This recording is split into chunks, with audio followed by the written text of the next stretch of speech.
수강생 여러분 안녕하세요. 지난 시간은 가보 내각의 재정개혁과 외핵금융에 대해 살펴보았습니다. 이번 시간은 재정정리사업과 화폐정리사업에 대해 설명하도록 하겠습니다.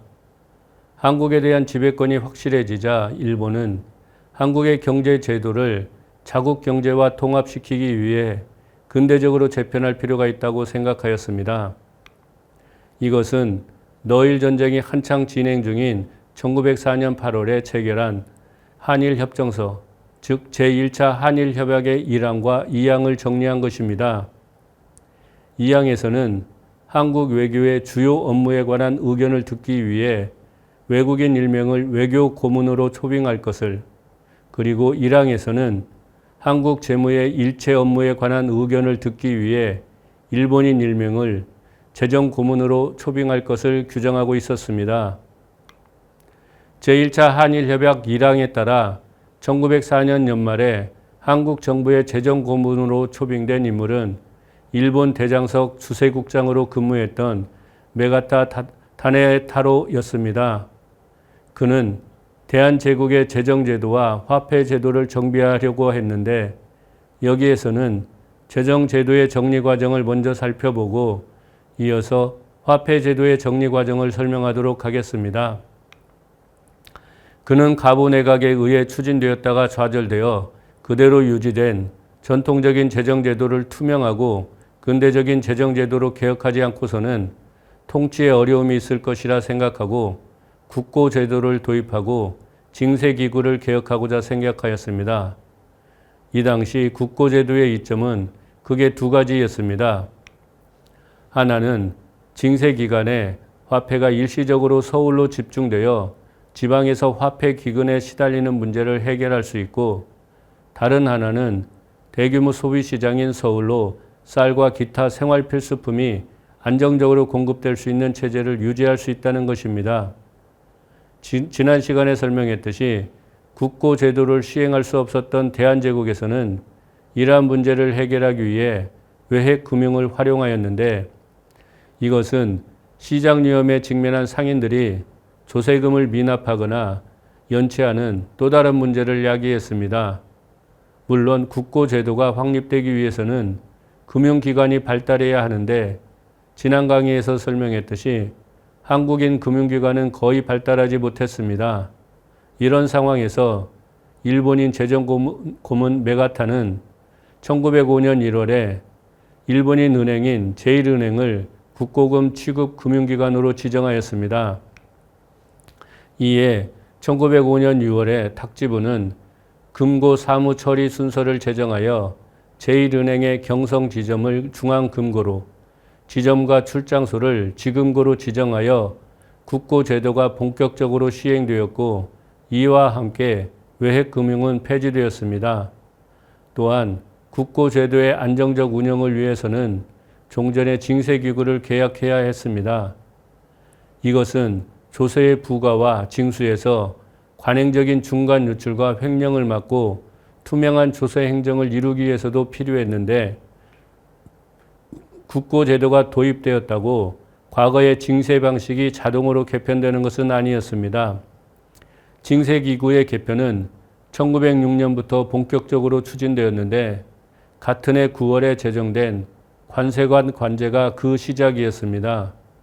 이것의 목적은 조세의 부과와 징수에서 과거의 중심적인 역할을 수행했던 이서층을 배제하고 탁지부 주도의 새로운 징세기구인 관세관에 집중시키는 것이었습니다.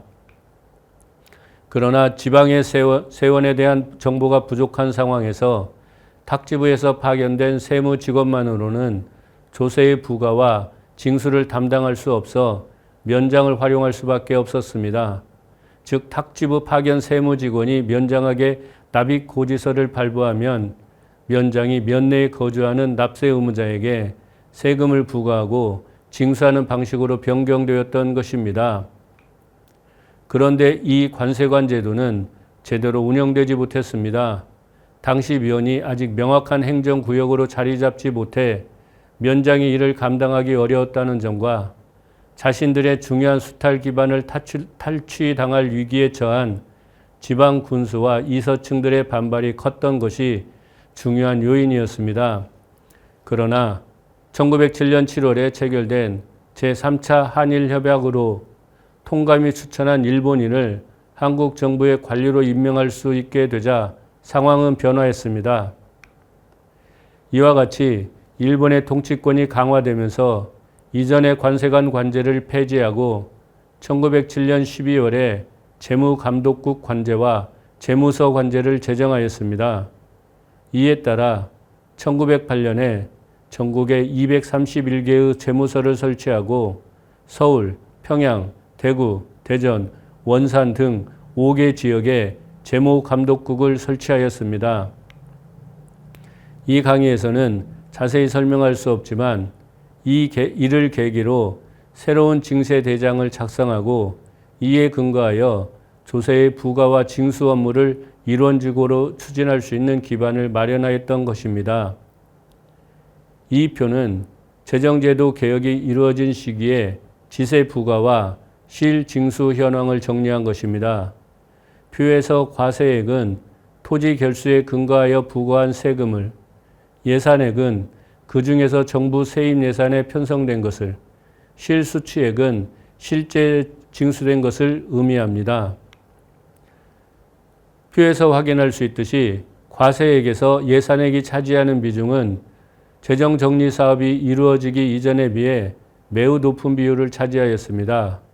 앞서 소개한 바와 같이 1896년에서 1904년간의 이 비율은 60%에 불과했는데 1905년에서 1910년간의 비율은 89%였습니다.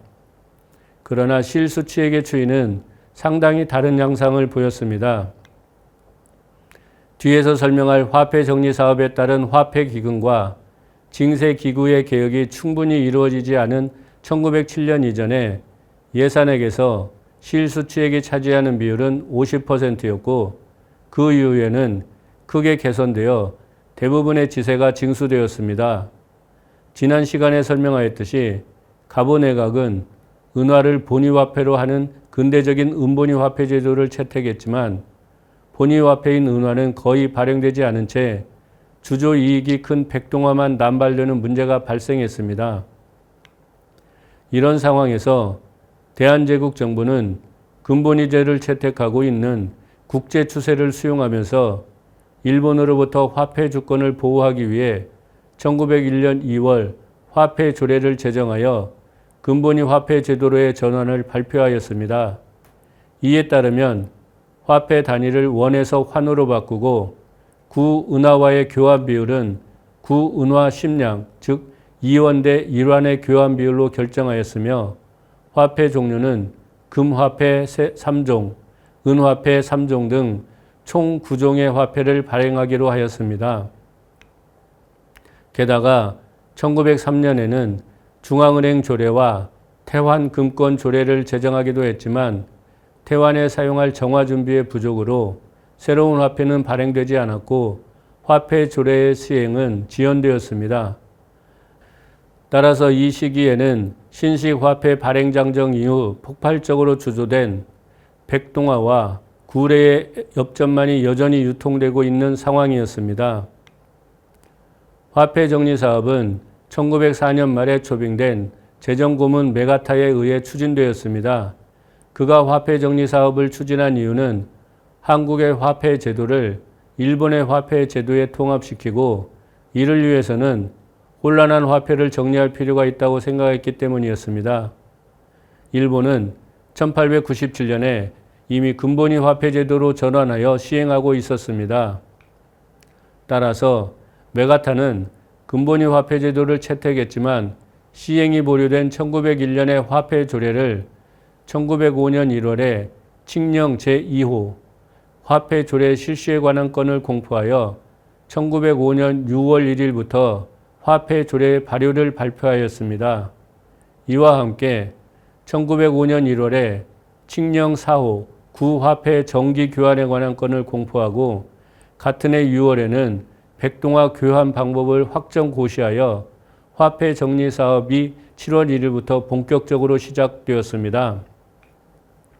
이에 따르면 백동화를 감정하여 갑, 을, 병 세 종류로 구분하고 갑종은 가치를 그대로 인정하여 한 개의 신화 이전 오리로, 을종은 일전으로, 화폐로 인정하기 어려운 병종은 교환하지 않고 폐기하는 것으로 결정하였습니다. 이 표는 화폐 정리 사업 전후로 한국 내에서 유통된 화폐 종류와 통화량을 정리한 것입니다. 화폐 교환은 1905년 7월에 시작하여 1909년 11월에 종료되었기 때문에 표에서는 1909년 11월까지 정리하였습니다. 우선 눈에 띄는 것은 일본인 은행이었던 제1은행권이 유통되었다는 점입니다. 제1은행권은 일본은행권을 준비금으로 하여 1902년 5월부터 발행되기 시작하여 1904년에는 337만 원이 유통되었습니다. 그러나 1904년은 아직 화폐 정리 사업이 추진되기 전이어서 백동화와 엽전이 훨씬 많이 유통되었다는 것을 확인할 수 있을 것입니다. 그러다가 화폐 정리 사업이 시행된 직후인 1905년을 보면 백동화는 거의 절반 수준으로 감소한 반면 제1은행권은 급격히 증가하였습니다. 그 이후에도 이런 추세는 계속 이어져서 제1은행권은 1908년에 965만 원이 유통되었고 반면에 백동화는 180만 원이 유통되었습니다. 이와 같이 이 시기에 제1은행권이 가장 중요한 화폐로 유통되었던 이유에 대해서는 다음 시간에 설명하도록 하겠습니다. 또한 표에서 주목되는 것은 신경화 발행액도 빠르게 증가한 것입니다. 1905년에는 37만 원에 불과하던 것이 1908년에는 321만 원이 되었고 1909년 11월에는 570만 원이 되었습니다. 이상과 같이 1905년 이후 재정제도와 화폐제도를 정비하면서 한국에서는 금융기관이 설립되고 발전할 수 있는 기반이 마련되었다고 할 수 있을 것입니다. 이번 시간은 재정 및 화폐 정리 사업에 대해 설명하였습니다. 다음 시간은 각종 금융기관과 조선은행의 설립에 대해 살펴보도록 하겠습니다.